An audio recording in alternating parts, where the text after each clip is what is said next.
Hey, Bill here with 30-Minute Woodshop. Thanks for joining. Today we're going to talk about how to clean your saw blades. Really simple, doesn't take a lot.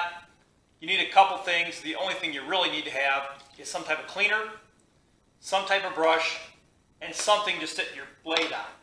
Now for the longest time, I've used a piece of cardboard. You can do that. So perfectly fine. I've used it for quite a few years actually. I have swapped over recently to using a 5-gallon bucket lid. I got a bunch of these laying around because I have the buckets and I don't really use the lids for a lot of stuff. So I'm going to start using this. The way you do this, I use this blade and bit pitch remover. There's a link at the bottom to it. I swear by it. It's great stuff. Doesn't take much. I don't soak the blade, like put it under a thick layer of this stuff. All I do is spray it on, let it sit for about 10 or 15 minutes. You notice I'm not using gloves with this stuff. It's eco-friendly, biodegradable. One of the reasons I like it. You can use a lot of other kinds of stuff too. For instance, you can use Simple Green, that's a real good one. You can use Tide detergent, laundry detergent, like a quarter teaspoon in a cup of water. Same kind of effect. I don't think it's quite as good as this stuff, but you know, hey. One thing I would not use, do not use oven cleaner for several reasons. A couple reasons. One reason is you can't do this with it. You have to wear gloves. You really should wear a face mask or respirator and be in a well-ventilated area. And honestly, the stuff is caustic as heck. It'll burn the crap out of your hands and your fingers. It leaves residues. The stuff is just nasty. It's also not environmentally friendly, and it will attack the brazing. So we're all using these really cool carbide tips. The carbide tips are brazed to the steel disc. That stuff is so caustic, it will attack the brazing. And as it attacks the brazing, of course, weakens the brazing, and you never know when that brazing is going to let loose and fling a tooth at 90 miles an hour right into your face. And at that point, safety glasses are not going to help you guys. So stay away from that crap. I don't care what anyone tells you. How much guys swear by it, don't use it. There's no reason to. There's a ton of other great products. You can go to CMT, you can go to Rockler, you can go to Trend. They all have good blade cleaning products. Or like I said, you can use Simple Green, for instance. And any of that stuff will work really well. So we're going to let this sit for about 5 to 10 minutes, and I'll come back. All we're going to do is hit it with the brush, do it again to make sure we get everything off, and then rinse it off and put a real light coat of oil on it, just because I'm going to be putting this blade in a case, and it's going to sit there. This happens to be my blade that I use for making joints. So it's a fine-tooth Forest Woodworker 2. Expensive blade, works wonders, but you got to keep it and maintain it. So we'll be back in about 10 minutes. Hey, 10 minutes, we're back. So now we do a scrub. So one thing you'll notice here is I'm scrubbing from the back to the front of the teeth. The reason I'm doing that is I want to get all the pitch out from behind the actual teeth. The teeth are slightly wider than the actual steel plate. So this clears all that. It'll also clear it off the sides of the actual carbide teeth itself.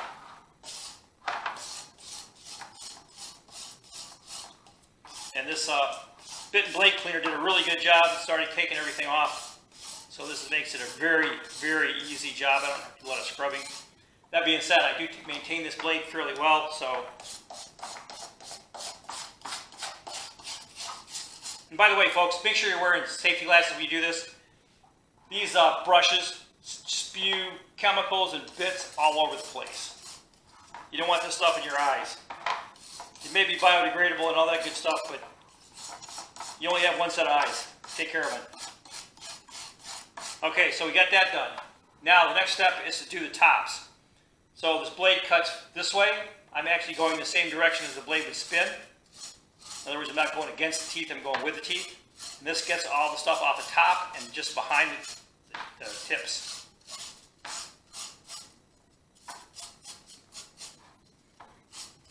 I'm doing this, I'm also looking to see if there's anything I missed in terms of big black chunks of resin or sap that's been burned in here, or glue. Anytime you use these on plywood, you end up with a lot of glue and gunk stuck in the blade. Okay, so we got that. Next we want to do is we want to clear the gullets. So the gullets are these little round pieces right here, little round holes, or divots, right behind the teeth. And all I'm doing is coming in, sweeping along with the edge of the brush. And that's to get out anything that's stuck in the gullets. The gullets are there for a couple of reasons. The primary reason is to support the tooth, but it also gives the wood that you're cutting out, the chips, a little bit of clearance, so they have some place to go as they're carved out by the teeth. So it's not unusual to get pieces of wood stuck in there, pieces of resin. If they get filled up, boy, man, talk about blade not working properly. So I did it one side, come back and do the other side. And I'm moving this brush along the same angle as the front face of the teeth.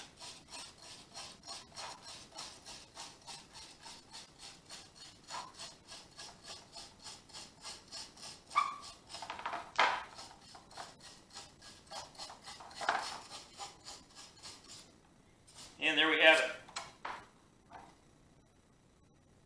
So now we got to rinse. Again, this is a Boeshield product called Blade and Bit Pitch Remover. It's a pretty slick little chemical, biodegradable. Like I said, it does say, by the way, that you should use hand protection, gloves or whatnot. But in the greater scheme of things, make sure you read and follow the directions. I am not currently following directions.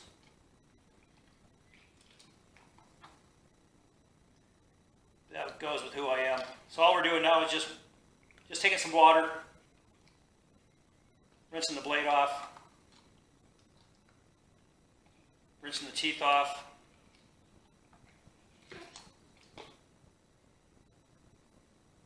And now what I want to do is something that a lot of people forget to do. Look at the blade and inspect the teeth. The reason you want to inspect the teeth is you want to see if there's any chips or any teeth are missing, because it affects how the blade cuts and the quality of the cut. As I said, this is my glue line blade. I depend on this to give me a superb cut every time. Now, I tell you, if you buy a cheap blade for $35, $40, you might just want to throw the blade away. This, when you talk about blades that are $150, $200, $300, you probably want to take better care of them. You also, these teeth, if you have to replace them because they're broken or chipped or missing, it costs about $10 to $12 a pop. So when you go get it sharpened, you have them braze on a new set of teeth and balance the saw blade and resharpen it. So it'll give you a really good cut. It's worth it for an expensive blade. For cheaper blades, it probably isn't. So I'm not saying anything I didn't expect to, by the way. But as I said, I work with recovered lumber, reclaimed lumber. Sometimes you hit bits of metal in those things.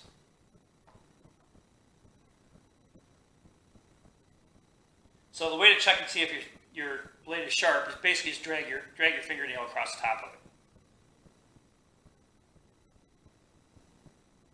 It shouldn't take much pressure to leave a mark on your fingernail. Like almost no pressure at all. So, with all that said, folks, you really should be on a regular maintenance schedule for blades, all your blades, whether it be table saw, band saw, radial arm saw, circle saw, take your pick, because they all need it. It'll improve your cutting. The tools are easier to control. They take less power. They cut smoother. Oh, that looks nice. So definitely get on a regular, like every 60 to 90 days, pull your blades, take a look at them, check for problems, tips, nicks, clean them up, put them back in. It only takes about a few minutes to do that. The hardest part probably is getting them in and out of a table saw. That probably takes more time than actually cleaning, other than the 10-minute wait. So go ahead and do that. That looks pretty good. So at this point, now all I have to do is we want to put on a little bit of lubricant. I'm just throwing a little bit of WD-40 on here because honestly, this is going back in the case now that I've used it. I just want enough on there to spread it around a little.